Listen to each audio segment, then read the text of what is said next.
అధ్యక్ష కంక్లూడ్ చేయండి కేటీఆర్ గారు.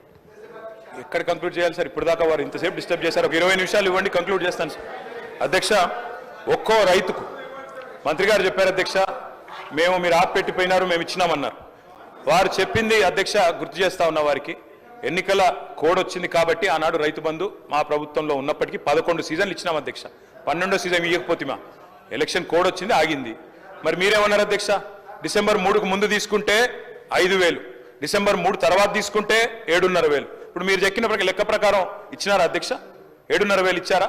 మంత్రి గారు చెప్పాలా? ఇవ్వలేదు అధ్యక్ష. అధ్యక్ష, మార్పు మార్పు మార్పు అని ఉదరగొట్టారు అధ్యక్ష. మార్పు అంటే ఏందో అనుకున్నాం అధ్యక్ష. పేరు మార్చి రైతు బంధు పేరు మార్చి రైతు భరోసాను పెట్టి పైసలు మాత్రం గవే.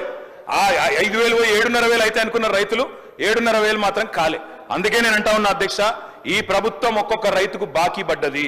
ఒక్కొక్క రైతుకు మీరు పడ్డ బాకీ ఈ రోజు వరకు, పోయిన యాసంగికి మీరు రైతు భరోసా అన్నారు, పేరు మార్చారు, కానీ 2,500 రూపాయలు అదనంగా మీరు ఎకరానికి ఇవ్వలేదు. నిన్న వానాకాలం మొత్తం ఎగ్గొట్టిను, రైతు బంధు ఎగ్గొట్టిను. మీరు 7,500 ఇయ్యాల్సి ఉండే ఎకరానికి మీరు ఇయ్యలేదు, మొత్తం ఎగ్గొట్టినరు. ఇప్పుడు యాసంగి 7,500. ఒక ఎకరానికి ఈ రాష్ట్రంలో రైతుకు ఇవాళ మీరు బాకీ పడ్డారు.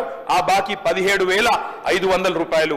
మీరు తిరిగి ఎప్పుడు విధి విధానాలు సబ్ కమిటీ ఎన్ని చేసినా ఈ 17,500 రూపాయలు ఖచ్చితంగా మీరు రైతుకు బాకీ పడ్డారు, ఇయ్యాలని చెప్పి మేము డిమాండ్ చేస్తా ఉన్నాం. అదేవిధంగా అధ్యక్ష, 2 విడతలు రైతు భరోసాతో పాటు ఒక విడత 5,000 ఇచ్చి ఎగ్గొట్టిన 2,500 కలిపితే ఇప్పుడు నేను చెప్పిన లెక్క 17,500 అధ్యక్ష. మొత్తం 70 లక్షల రైతులు లెక్క తీసుకుంటే మీరు రైతులకు పడ్డ బాకీ ఎంత అంటే 26,775 కోట్లు ఖచ్చితంగా కట్టియాలని చెప్పి బీఆర్ఎస్ పార్టీ తరఫున మేము మిమ్మల్ని రిక్వెస్ట్ చేస్తా ఉన్నాం అధ్యక్ష. అధ్యక్ష, మరొక వైపు రుణమాఫీ గురించి అధ్యక్ష చాలా చెప్పారు అధ్యక్ష. రైతులు కూడా చాలా చాలా పాపం ఎదురు చూస్తూ ఉన్నారు. రైతులు ఇప్పటిదాకా మా సోదరుడు పెద్దపల్లి ఎమ్మెల్యే గారు కూడా మాట్లాడారు అధ్యక్ష, రుణమాఫీ అయిపోయింది, మొత్తం జరిగిపోయిందని. అధ్యక్ష, వాస్తవం ఏంది అధ్యక్ష? రుణమాఫీ వీరు